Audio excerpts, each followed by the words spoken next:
I wanted to make a video about gratitude. I was going to talk about how I'm so grateful. I'm so grateful for this year. I'm so happy about this year and what this year has done for me. Because a year ago, my life sucked. And now, it's pretty good. I went from barely feeling tolerable about my life to feeling actually good about myself, what I do, where I'm going. I wanted to make a video saying all those things. I wanted to talk about how I was grateful for the 138,000 people who watch my stuff, for the people on my subreddit, for the people who donate to my Patreon, for all that, and I am extremely grateful for all of those things. In fact, you might say that by listing all of those things in a list and saying I was going to make a video about all these things and then saying all the things, one might come to the conclusion that I was indeed saying all those things. But by putting it in a sentence and surrounding it by I was going to make a video about all these things and then saying but I'm not going to make a video about that, I was in fact making a video about all those things. It's not really much of a revelation, honestly. It is almost as if I am saying the same thing. I am saying that I am grateful for this year, that this year has been the best year of my life. It is almost as if I am saying that, but just with a superfluous layer of detachment that I don't need, that I'm just putting in there. You know? I was going to make a video about gratitude because I have a lot to be grateful for. But I think it's irresponsible for YouTube creators to make a video about themselves and flaunting their accomplishments without self-awareness, without the knowledge that has a kind of impact and effect on the viewers that are watching you. Sure, there's going to be a decent amount of people who share in your success and feel as though your accomplishments are their accomplishments. And that's probably a good thing because it adds more joy to the world, peace on earth, Bethlehem.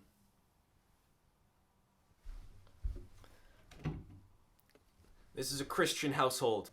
I have lost my train of thought. What I'm getting at here is that the me of last year would have killed the present me in order to take his place. If the me of a year ago could invent a time machine, he would travel through the future just to kill me and take my place. Never mind the fact that he could probably get by on the dopamine of just creating a time machine in the first place. No, he would then have to go forward in time if he knew about me and kill me. So the fact that I'm still alive means that past me has not invented a time machine. This is not coherent. What I'm saying is that I, of a year ago, would listen to videos about gratitude and people talking about, oh, my life's so good. I'm a YouTuber. And my life's good. And your life's bad because you're not doing what you love. I would want to kill them. I would want to fucking kill them. Metaphorically, of course. Post-ironically. Meta-ironically. It would upset me greatly. I remember, scrolling through my Facebook feed, and even small things, people being successful in certain fields that I wanted to be successful in, I would just, where this is their jugular. Intense anger, intense jealousy, intense frustration, intense rage. I'm just saying words.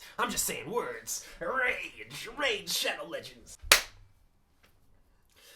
This is a terribly incoherent video.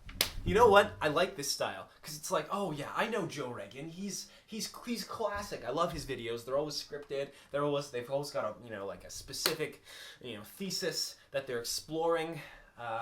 But But now it's like, ooh, maybe Joe Rogan's actually incoherent and just rambles, and that's his actual default state, and everything's an illusion. Everything's an illusion, and now I'm aware of it, and I'm waking up, and my life's better. But that's not what happens when you realize the illusion's fake. It just gets worse. Your life gets worse, and you spend the rest of your life living in a worse existence instead of just accepting the illusion and being content with your life. Again, I'm trying to make a point here. If you're watching this video and you're like, fuck this guy, he doesn't deserve what he has, I could do better than him, you're probably right. And you probably should.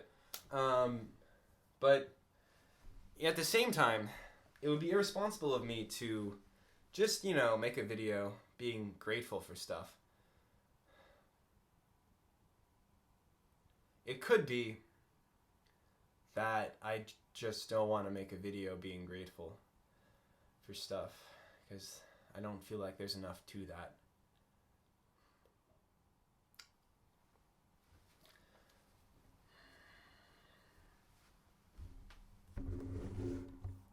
I wear long sleeve shirts because my arms are very thin. Like my proportions are pretty stringy.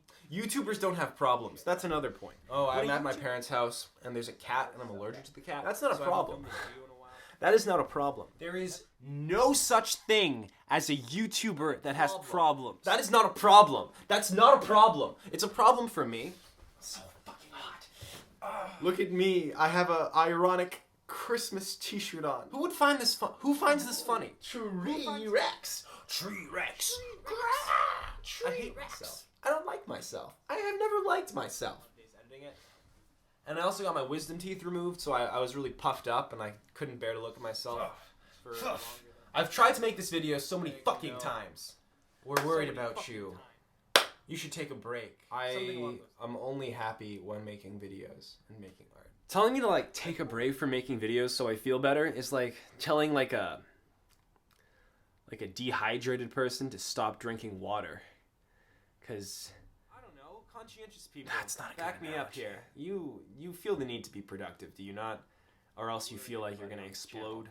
I don't want anyone to genuinely think I am not in a bad place. I just don't want you to think that I'm in a bad place. Because it's not helpful. It's not helpful for anybody. Stop the negative self-talk, you piece of shit. I have a strong desire to stop filming every 15 seconds. What was I saying? I seem to be a little bit off track. I can't remember. My head hurts. I'm tired of making this video. I give up.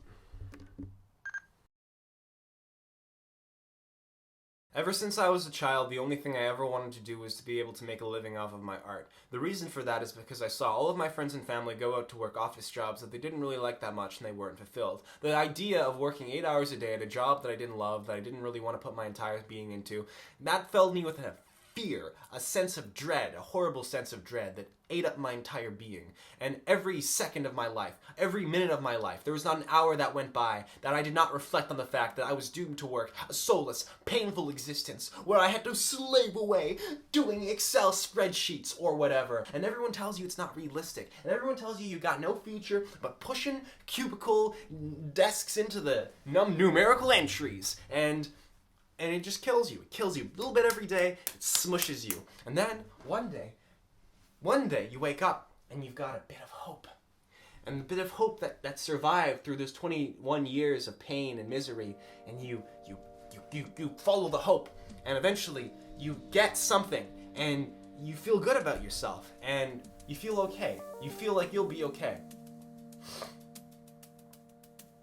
I feel like I'll be okay.